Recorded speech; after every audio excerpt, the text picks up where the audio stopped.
Passons à présent à la rubrique Pourquoi la Chine, présentée par Zhang Shanrui. Aujourd'hui, elle va nous répondre à la question pourquoi les Chinois mangent-ils des gâteaux de lune?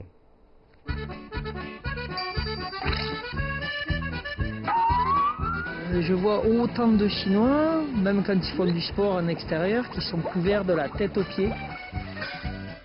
Pourquoi les Chinois achètent aussi peu de voitures françaises? Pourquoi en Chine vous ne voulez plus voir l'argent réel? Pourquoi est-ce que les jeunes Chinois sont tous pressés de se marier? Pourquoi est-ce que les Chinois... Pourquoi les Chinois? Pourquoi Pourquoi en Chine?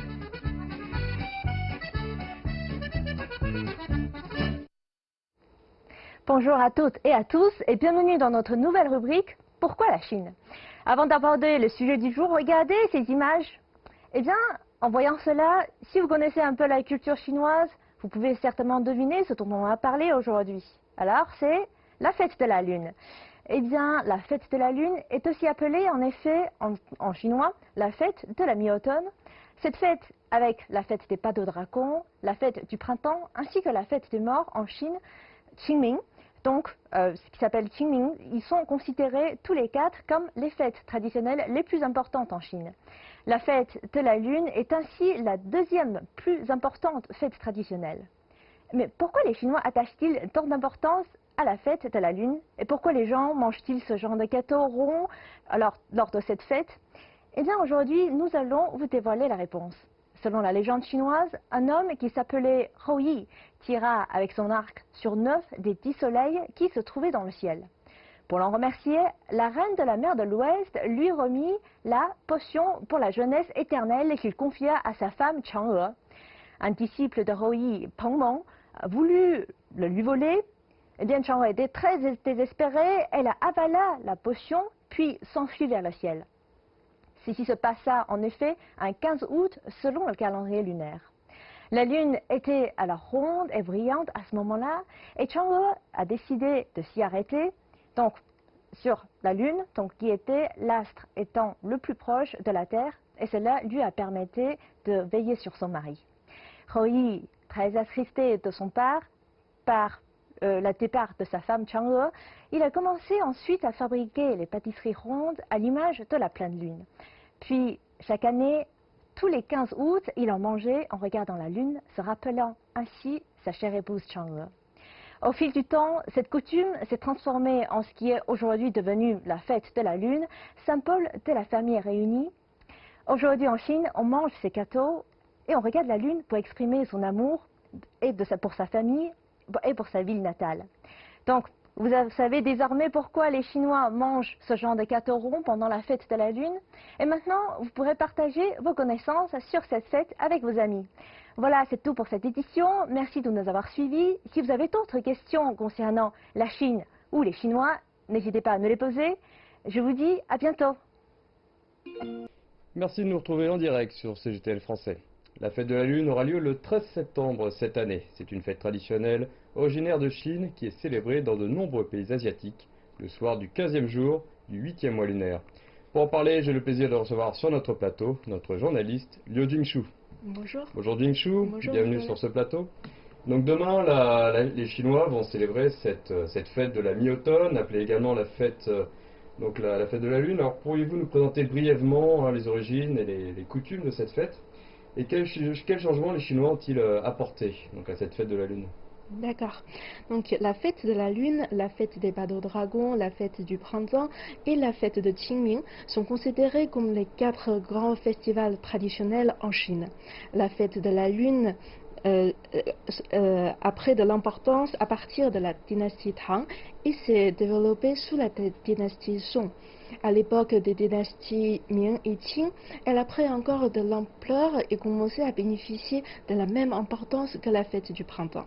Le 20 mai 2006, le Conseil des affaires d'État a classé la fête de la Lune au premier rang du patrimoine culturel immatériel national et en 2008, elle est officiellement devenue une fête légale.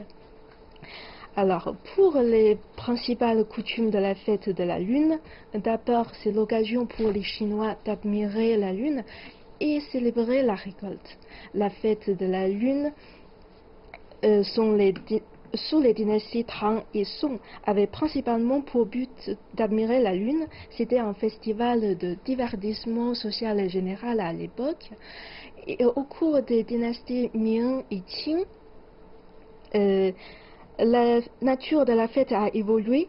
Les Chinois admiraient la Lune, mais l'importance était davantage accordée à la signification divine de la déesse de la Lune, ainsi qu'à la relation éthique et économique entre les membres de la société réelle.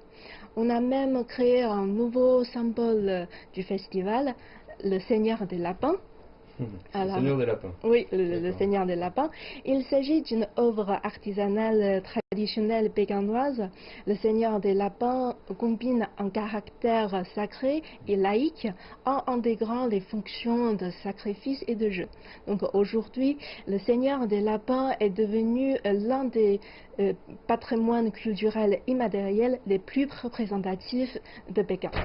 Deuxièmement, manger, partager des cadeaux de lune et se réunir avec les membres de la famille, c'est le moment idéal pour renforcer les relations entre la famille et les membres de la société.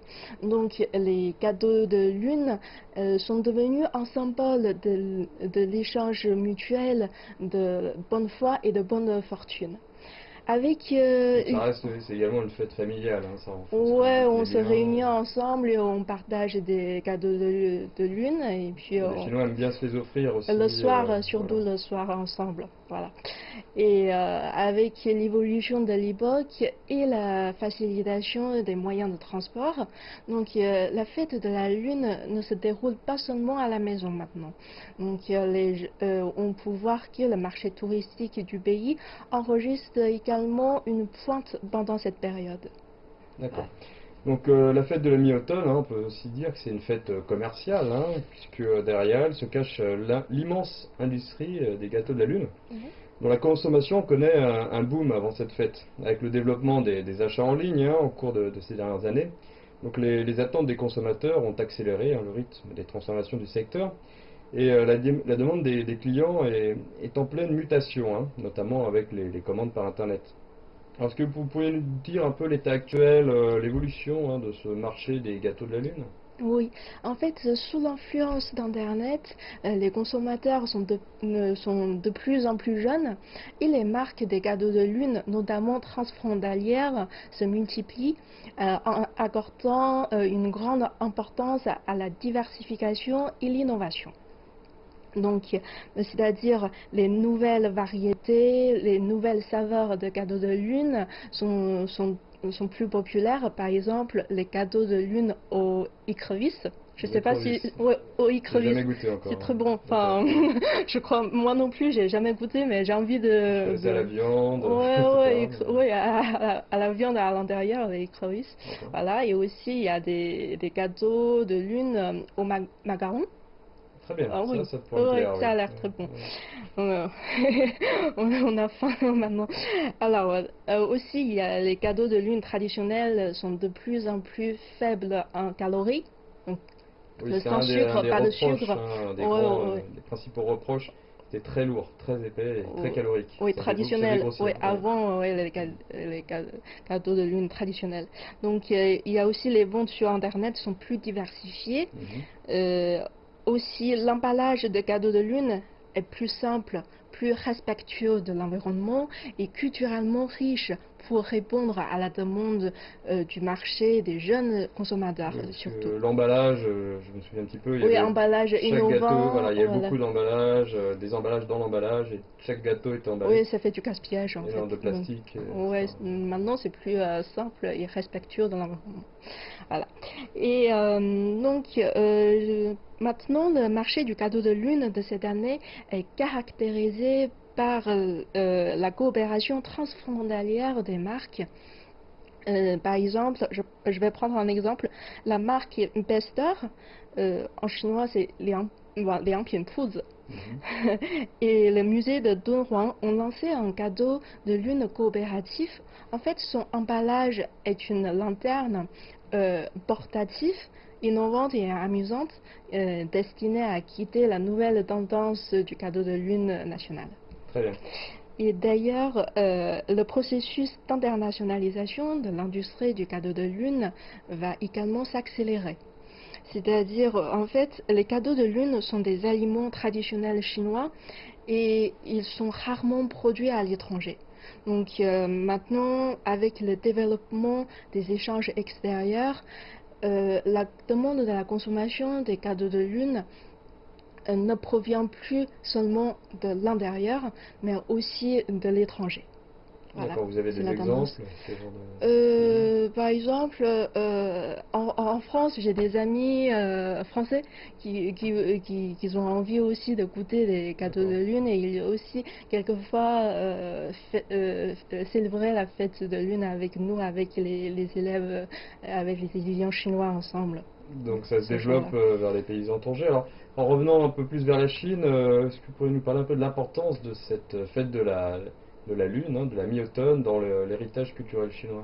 Alors, oui, en fait, la fête de la Lune, qui est devenue le symbole de la culture traditionnelle chinoise et aussi le porteur de l'identité nationale, qui constitue un fort potentiel de développement culturel, économique, touristique et de communication. Donc, il offre également au monde l'opportunité de mieux comprendre la culture chinoise, sa richesse en fait. Donc, la fête de la Lune n'est pas seulement un héritage de festival, d'après moi, et elle constitue également un moyen important d'inciter les jeunes Chinois à innover, à diffuser la culture chinoise et aussi à raconter de bonnes histoires chinoises. Donc, en d'autres mots, la fête de la Lune, donc, rend la population chinoise très fière de leur culture. Voilà.